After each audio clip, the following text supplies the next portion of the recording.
Today's video, we got the worst streamer deaths ever. Died live on camera. Okay. Jean Pormanov, whose real name was Raphael Gravin, was a 46-year-old French Raphael Gravin, content creator who built his reputation on extreme challenges and endurance streams. On March 17th, 2025, he began what would become his final broadcast, a 10-day marathon live stream on Kick that promised viewers unprecedented access to his deteriorating mental and physical state. The stream was marketed as ultimate endurance entertainment. Pormanov was subjected to sleep deprivation, with viewers paying to keep him awake through loud noises played at random intervals. Each day, the challenges intensified. By day 5, he was visibly disoriented, slurring his words and experiencing microsleeps on camera. What viewers didn't know was that, behind the scenes, Pormanov had signed a contract requiring him to complete the full 10 days regardless of his condition. No matter what, the production team continued pushing him, introducing humiliation segments where he was forced to consume substances later identified containing high levels of caffeine, amphetamine-like stimulants, and alcohol. On day 8, at approximately 2:13 a.m., Pormanov began showing signs of severe physical distress. His breathing became irregular. He complained of chest pain but was coerced to continue. The production team muted his microphone when he begged to stop. At 4:27 a.m., viewers watched as Pormanov suddenly clutched his chest. His body went rigid.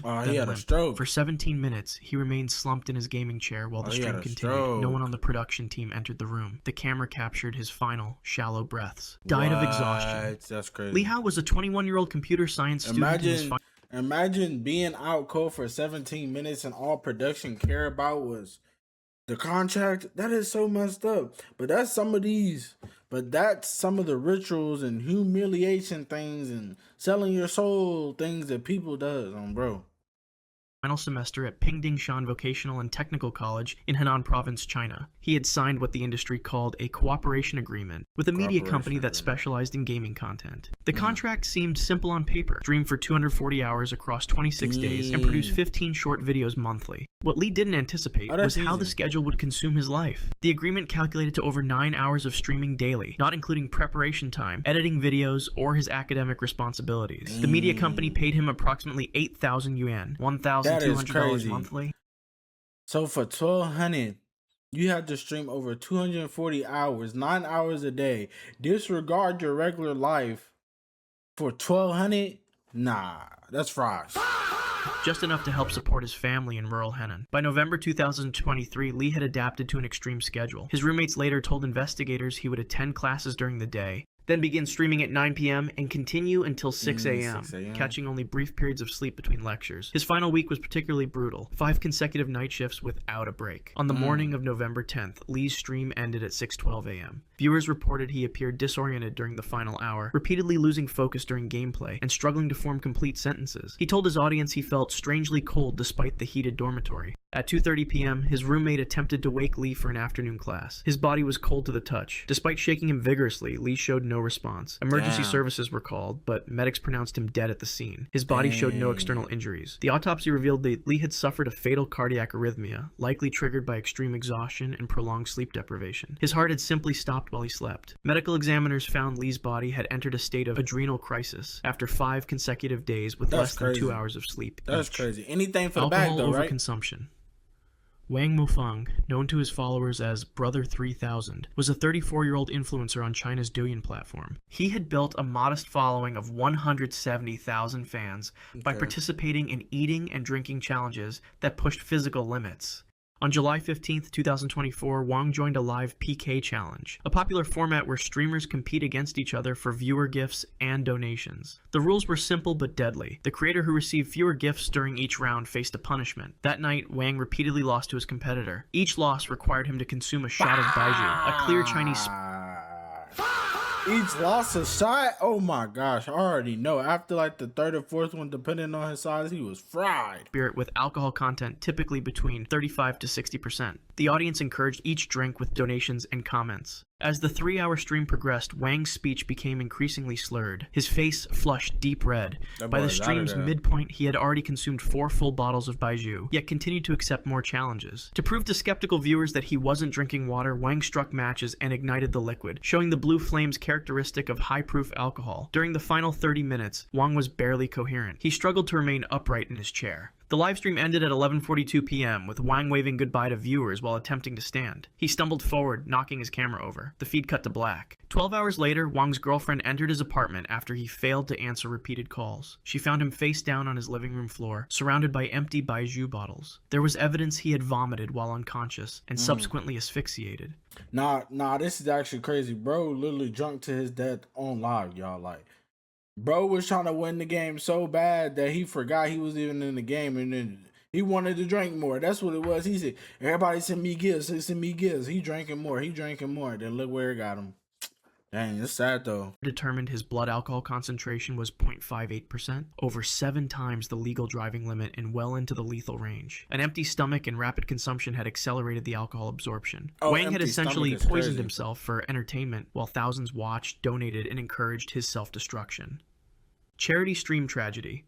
Brian Vigneault, who streamed under the name Posh Brid, was a 35-year-old father of 3 and a respected figure in the World of Tanks community. On February 19, 2017, he began what was intended to be a 24-hour charity live stream to raise money for the Make-A-Wish Foundation. It was a format he had completed multiple times before, often pushing through extreme fatigue to entertain his audience while supporting causes he believed in. The stream began at 3:30 p.m. Eastern Time. For the first 20 hours, everything appeared normal. Vigneault played match after match, pausing only for bathroom breaks and to thank donors. Viewers noticed he was drinking energy drinks and smoking cigarettes regularly to stay awake. By hour 21, his eyes were bloodshot, and his reactions in the game had noticeably slowed. After streaming for nearly 22 consecutive hours, Vigneault told his audience he was stepping away for a cigarette break. His voice was hoarse, and he seemed to struggle standing up from his chair. The camera continued rolling, showing his empty seat while viewers waited for his return. Minutes passed, then hours. He didn't return. Some viewers speculated he had fallen asleep off camera. Others joked that he had abandoned the charity stream. The truth was far more disturbing. At some point during his break, Vigneault collapsed in his Virginia Beach home.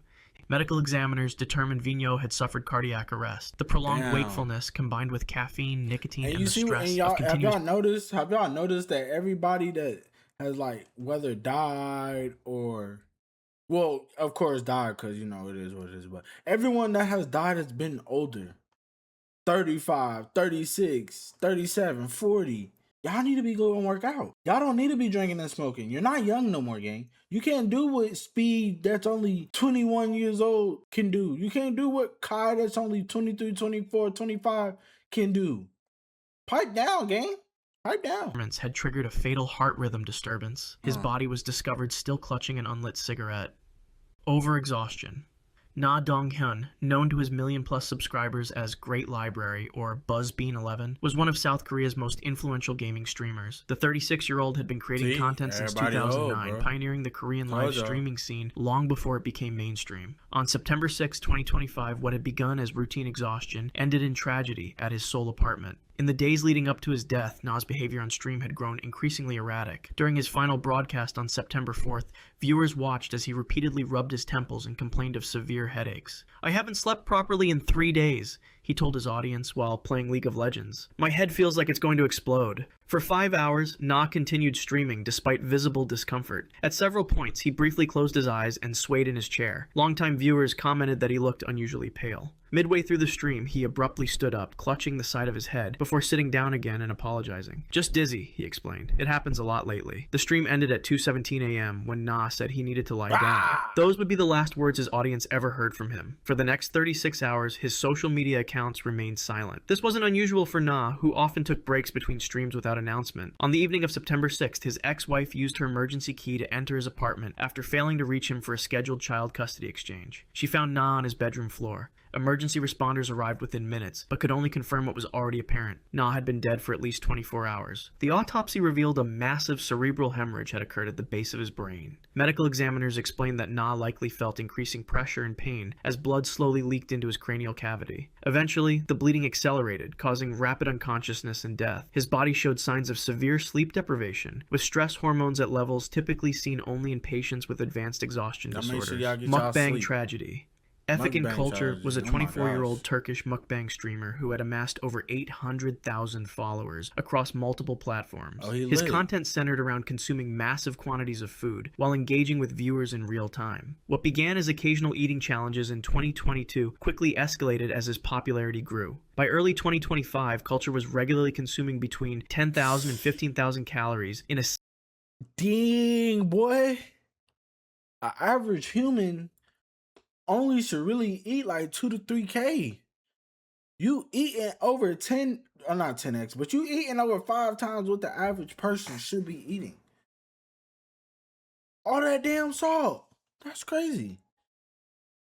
Single sitting, often multiple times per week. Viewers tuned in to watch as he devoured entire family-sized pizzas, buckets of fried chicken, and dozens of hamburgers in one sitting. The more he ate, the more his audience grew. The more his audience grew, the more extreme his consumption became. It was a cycle that would ultimately prove fatal. In December 2024, regular viewers began commenting on Culture's labored breathing during streams. Even while sitting still, he appeared to struggle for air. His face and extremities showed visible swelling, and during a New Year's Eve broadcast, he paused several times to catch his breath between bites. By February 2025, Culture's weight had reached an estimated 440 pounds, a dramatic increase from the 170 pounds he weighed when his channel began. On February 7th, during what would be his final live stream, Culture attempted to eat 5 large doner kebabs in under 30 minutes. 20 minutes into the challenge, he began sweating profusely and complained of chest pain. The stream abruptly ended.